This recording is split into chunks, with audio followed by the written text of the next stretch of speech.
All right, guys, today I am with Anastasia, one of my best friends, and I'm so excited to just have a chat with her and take you guys along on the journey with us because Anastasia is a really cool girl who does a lot of amazing things, and I think you can learn a lot from her. So let's jump right in. Annie, how are you doing? Thank you, Alice, for that lovely introduction. You have also been acting like we haven't spent the last week together. I know.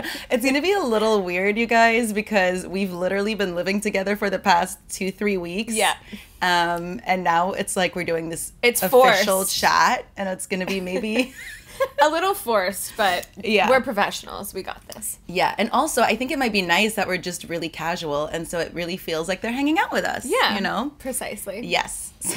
Precisely. Because that's what we would say. It's like that meme that's going around now of like two best friends hanging out together, and one just says, exactly. Yes. Like, that's going to be this conversation.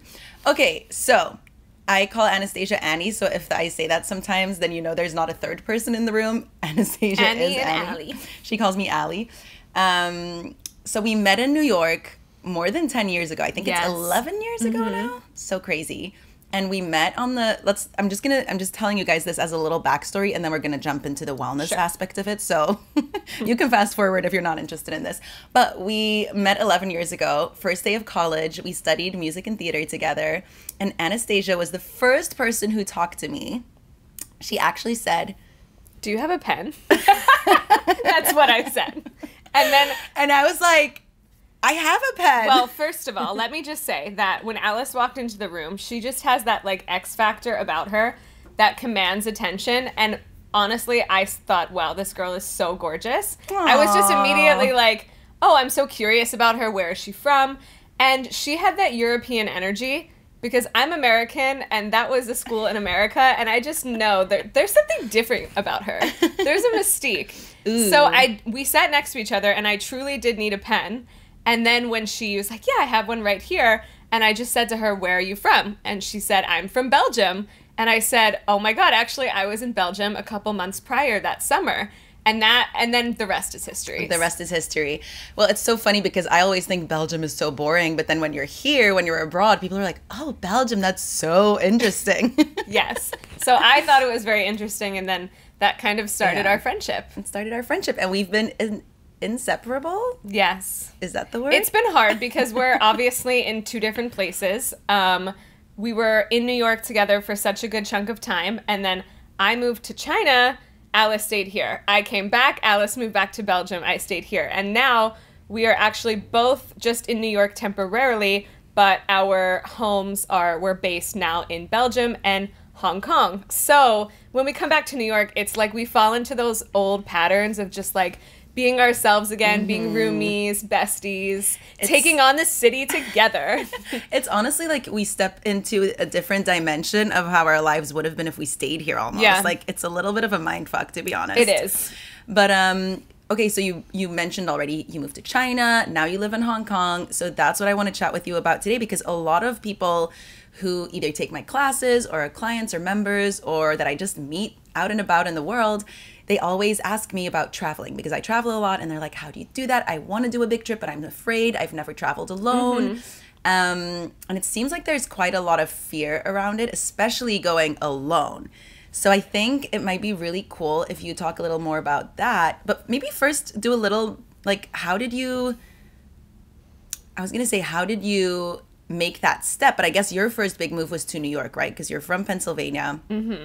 And that's already scary, moving to a big city by yourself. So you want to start there and then tell us how you got that Asian travel bug, what inspired you to go to China, and then now to Hong Kong. Sure.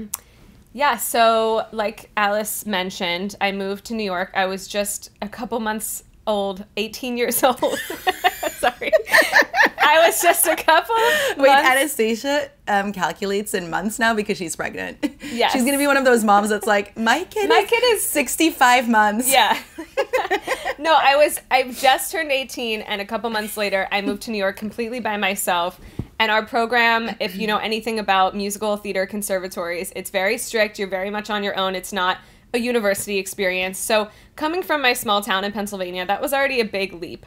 And then I was thrown into this program with a lot of internationals like Alice, and that were much older than me, or either we were all in different stages of our lives. So it was a really interesting experience, but I think that really helped me to realize the world is so big. The world is your oyster. And I think that seeing that from so early on when I was on my own, I think definitely helped me to where I am now.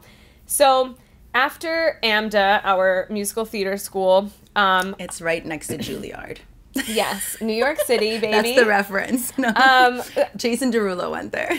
Yeah, a lot of notable talent has gone there, and I think it's a great program that really teaches you to be serious about this business. And so I was auditioning a lot as an actress and singer, and I always heard that China had a huge film industry, and I've always been fascinated with language and with travel. So I just thought, you know, I haven't been getting a lot of jobs.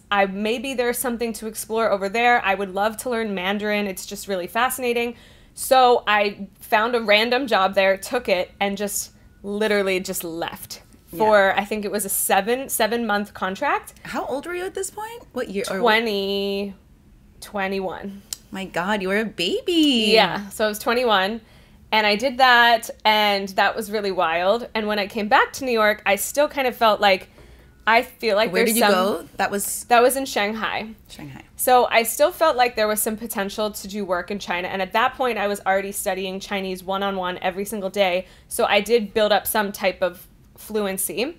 And then I had the opportunity to study at Beijing Film Academy, and that was for 6 months. That was for half of a year. And so I was there for about 7 months again in Beijing.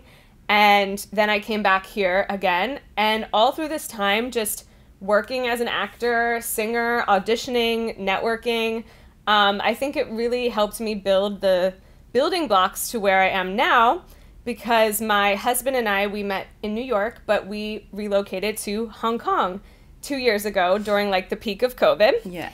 And that was also scary again. So it's like every time I've moved to 3 big major cities from New York, Shanghai, Beijing, Hong Kong, in China, it's definitely been scary, but I think just doing it, because you're always going to think, what if I don't?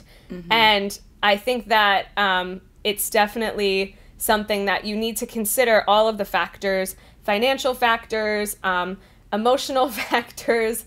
Am I up for it? But also think about your growth. So if there's anybody out there that is really considering taking that leap, I would just say, if this has crossed your mind and you're thinking about doing it, you just never know until you try. And it's such a cliche thing to say, but truly it opened so many doors for me. I mean, going to China the first time, not only did I have so many amazing travel experiences and cultural experiences that helped shape my worldview, but also I learned Mandarin. I came back to the US. I met my husband here in New York. Can we have a little interlude, and can you just tell us how you guys met? Because it's such a cute, it's such a meet cute. So when I came back from Shanghai, I was really worried that I would not be able to keep up with my Mandarin studies. So at that time, it was really hard for me to get back into the acting scene in New York. So I said, I need to have a part-time job, as many of us actors do. We're always hustling with multiple side gigs and this and that. So we know all about that. Yes, the hustle. So at that point, I found a job as a receptionist at a Chinese dentist's office. Well, when I go for the job interview, he's like, yeah, you got the job, but actually it's not for my receptionist. I need you to be my receptionist, but also my dental assistant, which is like a legitimate medical job. But however, in New York State, and I believe it's still like this, if you go through like a couple weeks of training, you can become an assistant. You don't need to go to dental school or anything. So I said, why not? And I would say more than 50% of the patients there spoke Chinese, and my boss spoke Chinese. So I was using it every single day, and I was in that environment. And one day, this really handsome man comes in, my now husband, and my boss, the dentist, was trying to push us together to meet, to talk. And my husband comes in for a root canal appointment, which is like over an hour long, and my boss just keeps leaving the room to initiate us, to get us to talk, which sounds unprofessional and silly, but he really was like, I want you to meet someone. And we did, and that's how we met. And so... Was he shook that you spoke Mandarin, or were you communicating in English? Or? No, so when he walked in, I told him in Chinese, like, I was like, oh, 大概10分钟, which means like, just wait like 10 minutes. And his face was like, huh? And I was like, huh? And also I was a little like embarrassed because like at that point I was not confident in my Chinese speaking skills. So when that happened, I think he thought that I was like flirting with him or something because I just had that like nervous energy. But he told me that the whole time he was sitting there in the chair and my boss was trying to initiate conversation during his appointment or procedure, he was thinking, how should I get her number? Aww. Yeah. So in the end, he did get my number, and then we didn't start officially dating until I was already going to leave that job. So in the end, it wasn't like I what's the word? Broke any rules with the patient assistant confidentiality or whatever that is. No, it was completely appropriate. And my dentist, my boss, was so pleased with himself that he matched us together. And then in our wedding this past summer, he was there and he got up and waved. And then at our wedding, we had personalized toothbrushes and toothpaste to hand out because that's part of our story. So that's just a long-winded example of like how going abroad, learning Chinese, being open to other cultures and meeting other people and taking these crazy jobs that I normally wouldn't take, how that helped me to do that. And so now, years later, married, having a baby, working in Hong Kong as a singer and actress and content creator, I just think back, like, it was so crazy when I told my friends, like, yeah, guys, I'm going to China. Yeah. And you remember that. Yeah. You were like, what? I was so confused. I was not confused, but I was just like, what? I was so proud of you, first of all. But I was also like, oh my God, like, China is far away. Yeah. It's not like you're going to, like... London. Yeah, or LA or somewhere where they speak the same language or even have the same alphabet, When you're when people ask me about traveling, I do say, like, go somewhere where you know the language maybe at first, like where they speak English or where you feel safer. But when you go to Asia, it's like, wow, it's completely different. Completely different. But that was actually the impetus for me going because I remember I studied German for 5 years, and every time I went to Germany, it was like all of my German friends could speak English so well. So I felt I never got to practice it. And I said to myself, I really want to put myself in an environment where it's completely foreign and I have to just like rely on my instincts. And I don't know, it was such a crazy thing to do, but now looking back, it's like it's a part of my journey and now a part of my career. And I feel really grateful now that I can split time between Hong Kong and New York and have the best of both worlds. And I mean, it's just one of those things you never know until you do it. Yeah. And I think like travel, they always say it's the only thing that your money can buy. What is the quote? Travel is the best memories or yeah. It's the only thing that you buy that is like an investment in yourself. Yeah, something like that. Yeah, and it's like what you said also. Like you never know, so just do it. And if you don't like it, you just come back. Like exactly. Literally, and like what's the worst that can happen is that you come back. That's it. That's right? what I always told myself. And mind you, this was not like a huge financial risk. Like I was staying with a host family there. So they were paying for my room and board because they wanted to basically learn English, have someone with them. And also I was working there. So they were covering mostly like my food, my room and board. Any travel or extra stuff that I did myself came out of my own pocket. But still, it wasn't like a huge financial risk. It was like, okay, I'll take this risk, see what happens. But it's a lot different easing into it that way than, of course, completely packing up your entire life and taking it over there. So if you ever have like the opportunity, for example, to do like a yoga training in Bali or take a cooking class in Italy or just have like a short period of time that you will be in some sort of program or training, and it's not a huge financial strain, I would just say go and do it because you're going to meet so many amazing people and it's just going to shape your worldview even more. And going somewhere for like a certificate or a program, it also already puts you in an environment where you meet people, which is really helpful, right? Because if you just go somewhere, it can feel lonely. It can feel lonely. Yeah. And travel can feel lonely, but it's one of those things those moments of loneliness are also when we meet ourselves and get to know ourselves so much better. And often we fight against that, right? It's like, oh, let me hang out with this friend, or let me go do this, do that, do this, do that. And sometimes you just have to sit with that loneliness and be like, oh, actually, this is now a chance for me to discover who I am, what I like, what I don't like, what I need, what I don't need, all of those things. So sometimes like embrace the loneliness as well. Yes, there are times, even now in Hong Kong, where I will feel what that feeling is like, quote unquote, homesickness. But you have to sit into that and say, what comes up when I feel that homesickness? And would it be the same if I was back home in my familiar surroundings? Maybe yes, maybe no.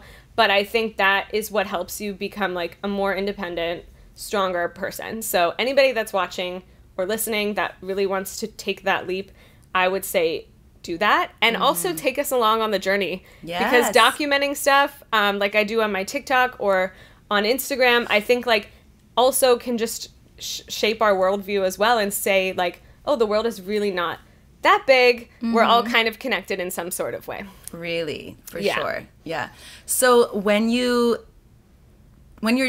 first moved and when you were traveling and when, you know, things like homesickness or loneliness come up or just being in such a different environment, because this is a podcast about health and wellness, what are some things in your personal unique wellness toolbox? I always love to talk about like the toolbox because it's different for everyone. So what's in yours that helped and helps you support your mental and physical health? That's a great question.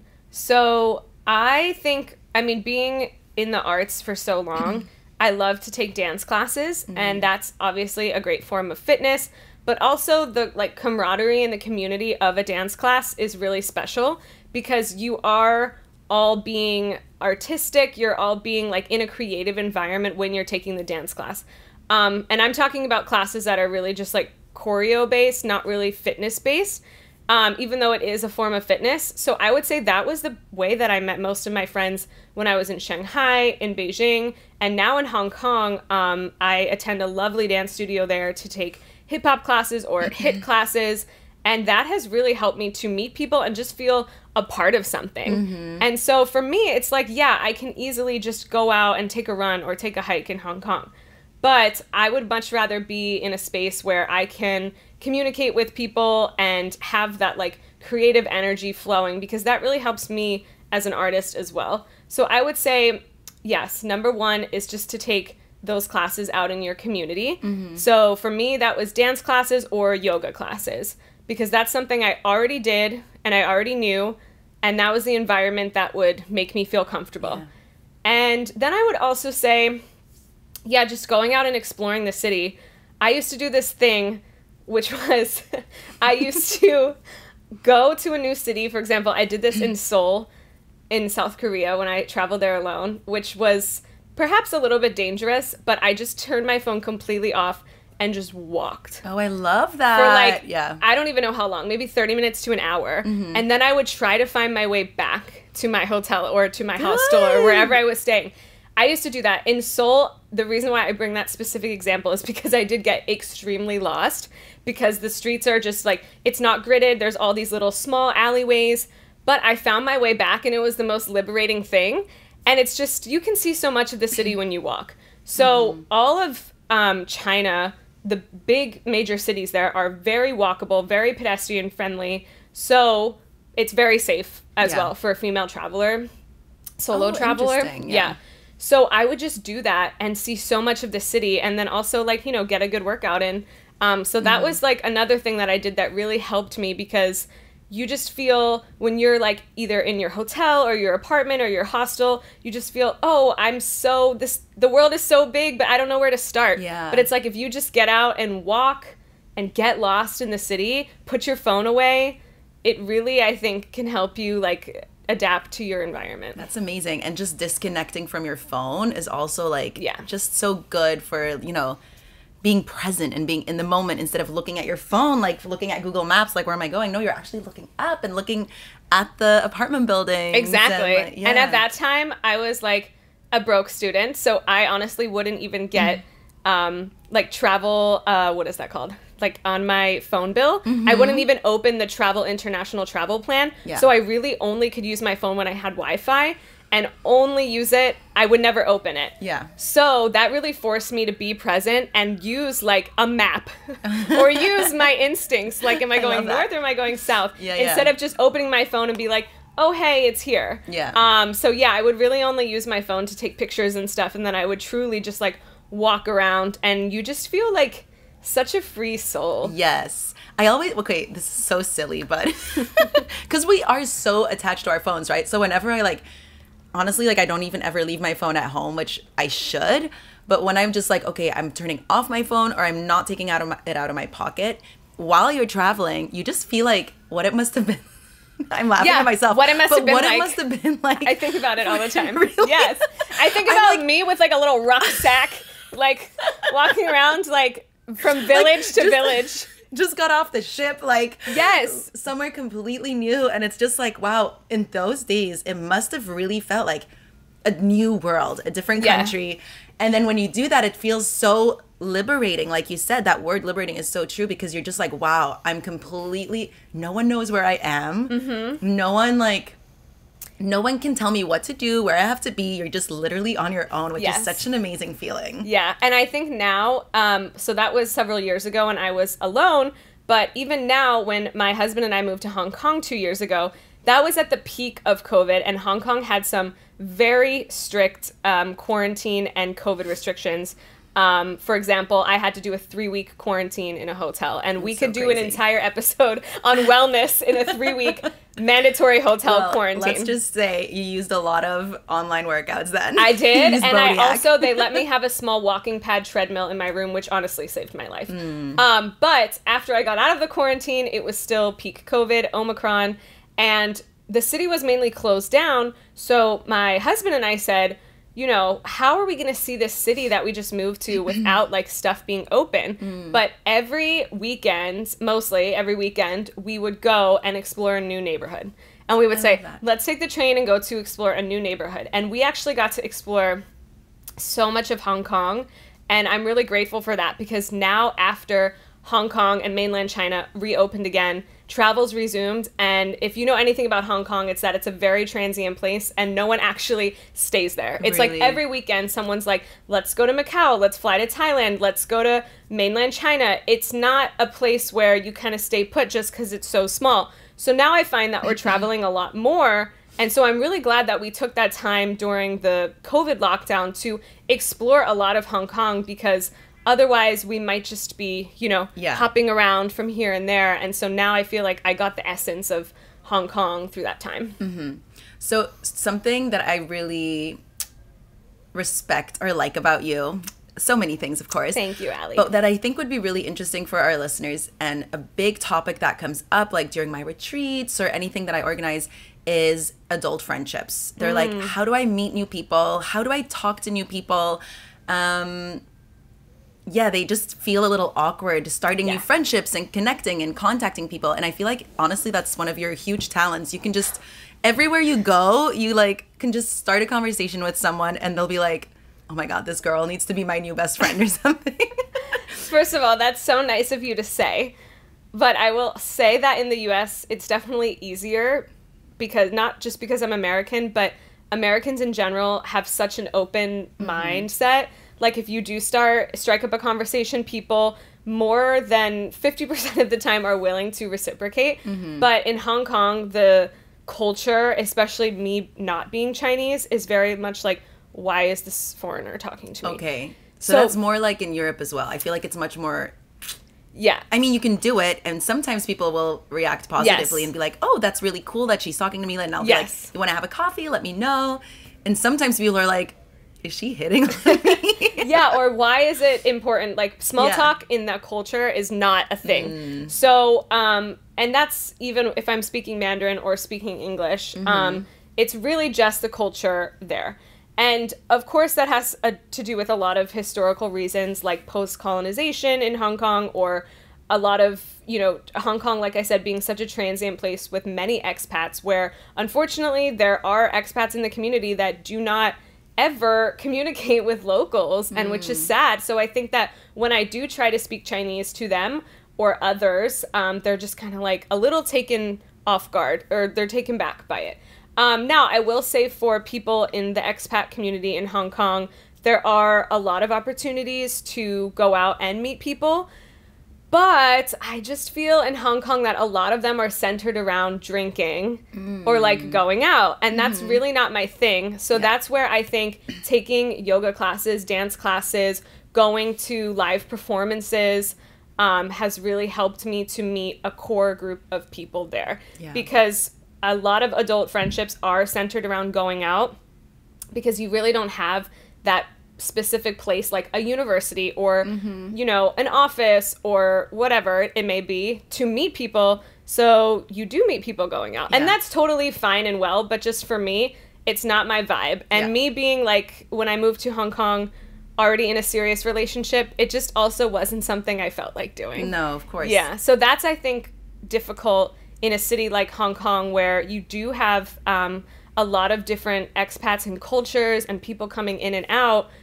But again, how do you meet people? So I think wellness, like those places, yoga, dance studios, really helped me to meet some fun people. Yeah. And it's also like it's like-minded people, right? Yeah. So I always tell my people, so I teach indoor cycling in Antwerp, and I try to tell them a lot, like, look at the person next to you on the bike. Look at the person on the other side. Like, say hi to them. And after this class, go and grab a coffee, go for a walk, because if she's as crazy as you to come to a cycling class at 8:30 a.m. in the morning on a Sunday or at 7 a.m. on a Monday, it's very possible that you have the same interests. And then some people are still like, oh, and I'm too shy. And I'm just like, don't be shy, just do it. And like with traveling, what's the worst that can happen? That it's not a click and not a connection. Who cares? Yeah. But at least you tried. At least you tried. Okay, so I love that tips. Just try, just be open-minded and go to places where you think, you know, like if you like music, go to live music places and be open, like talk to people around you. Yes. I don't know how much if you want to chat about this, if not, we can cut it out, but you have PCOS. How did you discover that? How did you support your health and wellness with that? Because also dealing with that in a different country could have been really scary. Yeah. So I had symptoms of it for years, but you know, with women's reproductive health in general, it's just there's so much that's not researched or so much that's swept under the rug, like, oh, just take a birth control pill and it'll go away, blah, blah, blah. Well, I was doing that, but I didn't really know what I had until, and this is the wild thing, is when I was living in Beijing and I woke up one morning and I had the worst pain I've ever felt. Like, I can't explain it, but it was like menstrual cramps times 2,000. And I was thinking, did my appendix burst? Like, what is that? I go to the hospital. I'm there for a long time. They still can't figure out what's wrong until they do an ultrasound and they find out that I had a cyst on my left ovary that ruptured, and it was huge. And there was just all of this like blood and stuff from the cyst in my pelvic abdominal cavity or whatever that's called. So this is me abroad alone in Beijing. It's 3 a.m. New York time, and I have to text my family, I'm going into emergency surgery in 30 minutes. Oh my God. And that was when I realized I do have cysts on my ovaries. Now, a lot of women, I don't want you to worry because it's super normal that you might have them on there and they come and they go. But it was just the fact that this one was so large, I didn't know about it. I had no other lingering symptoms. And also, it ruptured, which can happen. So that happened in Beijing. I was there alone. I had one friend from school who luckily stayed with me, but I wasn't very familiar with her. I mean, we were only studying for like 4 months at that time together. So that was really scary for me. And then when I came back to New York, that's when I started to, you know, get the test done. I went on a birth control pill. I was doing all the necessary things. Now, flashback like 4 or 5 years later after that, now I'm in Hong Kong. I'm off birth control. I am, you know, I didn't want to be on it anyway because I wanted to have the most natural course my body can take, I guess. So I've been off the pill for about 2 years. But that being said, since I'm off the pill, the risk of more cysts could go up. Really? And also, PCOS is very hard to diagnose because, like, there are different hallmarks of PCOS, but if you have, like, 2 out of 3 or, like, I don't know, 1 out of 3 symptoms, they're like, maybe we can diagnose this, maybe not. So wait, for someone's that can't speak, for anyone that's listening who doesn't know what PCOS is, can you give like a really short? So polycystic ovary syndrome is when you have some cysts on your ovaries that can either make you not ovulate or kind of, it just makes things in your hormonal system a little bit irregular. So perhaps that's extremely heavy periods, painful periods, having no period at all, having acne, weight gain fluctuating up and down, hair loss. It can even go to diabetes. Like it could, it's, the range is so big. Yeah. And it's completely different from endometriosis. Different. Okay. Yes. Now, some people might be walking around and they have PCOS and they don't know it. Some people don't figure out they have it until they try to have a baby and they're like, why can't I get pregnant? So that was always a fear of mine. And my doctors in New York and Hong Kong have been saying, you have PCOS, you have these symptoms, but there are things you can do to manage it, but it's not really curable. It's just something you have to live with. And then one day when you want to start having kids, like, then we can find some other methods to help that move along. But there's really no, like, black and white. Like, it's just, you live with it. You have to learn, like, what supports you while you just have it. So for me, it was like, one big thing was the heavy periods, dealing with that, a pain in the ass, but whatever, there's nothing I can do. The other thing was like fluctuating weight gain was definitely something that I found when I was on and off the pill. I gained like 10 pounds on the pill. When I got off, I lost the weight immediately. And then it was like staying on top of my fitness and doing all the necessary things with diet to help me just feel better with having PCOS. And I definitely think that helps. Now, I also was in the back of my mind saying, well, I'm in Hong Kong now. My husband and I at that time just got engaged. I said, eventually down the road, we're going to want to have kids. So I think I should just be proactive now and look at some options of what I can do to make sure I am ovulating and make sure that this is under control. So I got my ovaries checked like every year, which is a surgical thing. Oh, really? Laparoscopy. Yeah, it's a surgical treatment. So my doctor is totally on board with doing that. She said my ovaries are fine. And I also started doing acupuncture in Hong Kong, which is very available in Hong Kong. I mean, it's Chinese medicine, so it's a really awesome thing to try if you haven't done it. So I started doing that as well as cupping. And I did that for about 4 months. And then it got to the point where I didn't feel like my periods were different, but I also was checking my ovulation at that time. And it did get better. Like, it did get on track. Tracking your cycle, basically, seeing... I mean, tracking my cycle, but also doing those ovulation tests. Oh, okay. So the acupuncturist made me do that for 3 months in a row. Oh, very to interesting. see if anything was working after the acupuncture. And evidently, I was ovulating. Yeah. So I just took all of those necessary steps to say, okay, down the road, I know that it's possible. I've seen... for my own eyes on the surgical charts that there's no cyst in my ovaries. Good. That everything is where it should be. And then about, less than a year later, I got pregnant right away.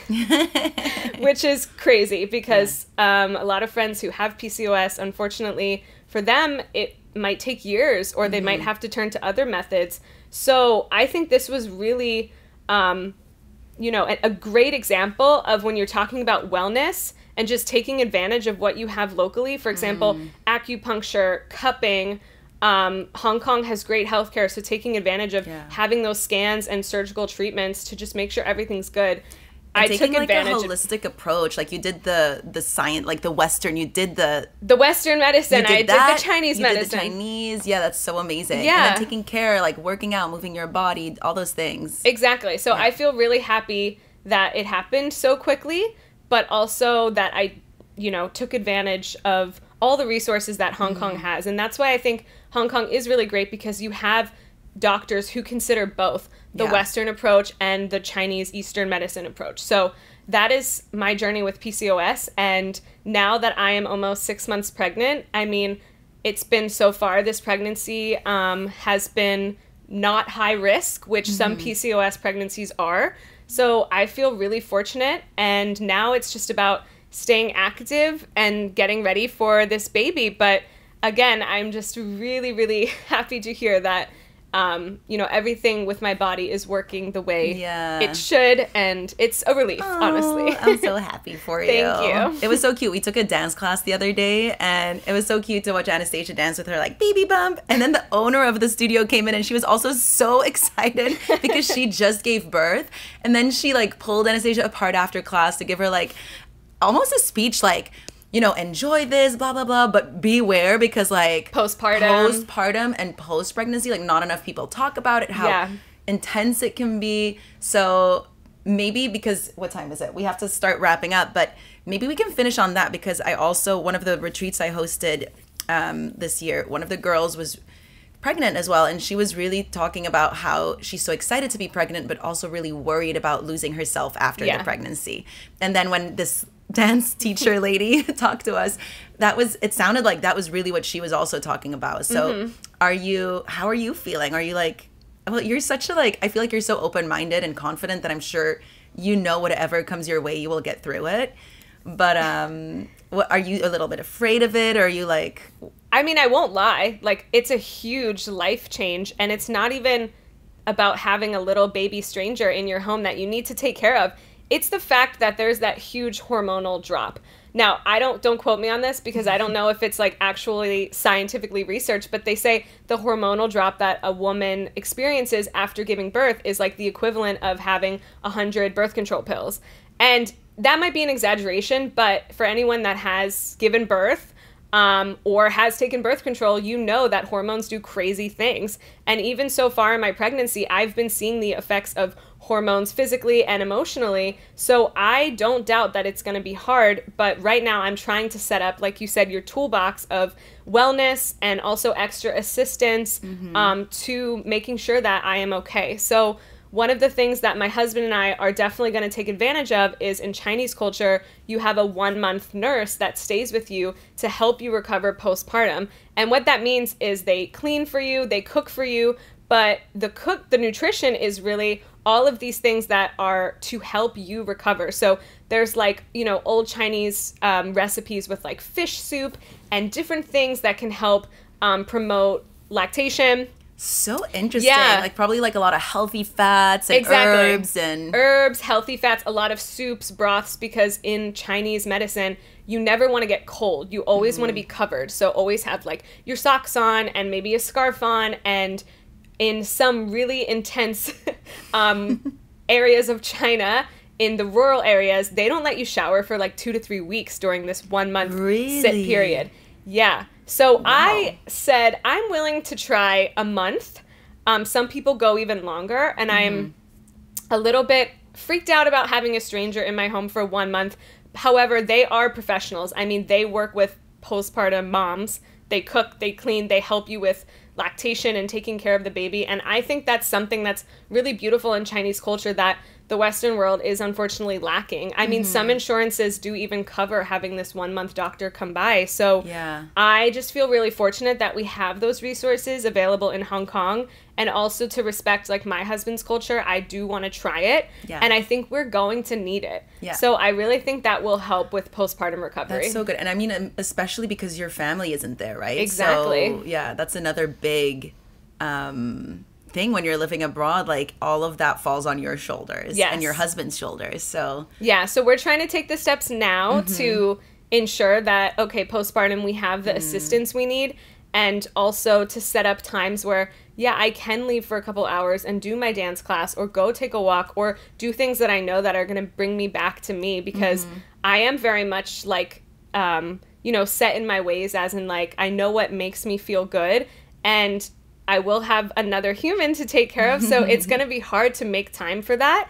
But we're trying to set up our schedules now that I will have the time to do it. He will have the time to do it. And I think that will just make us better parents. I love that. And it's again like what you did pre-pregnancy, like preventatively. Exactly. You're already thinking about it. You're already like setting up your plan and knowing like, it's going to have to be flexible. Nothing's going to ever go the way you think it's going to go.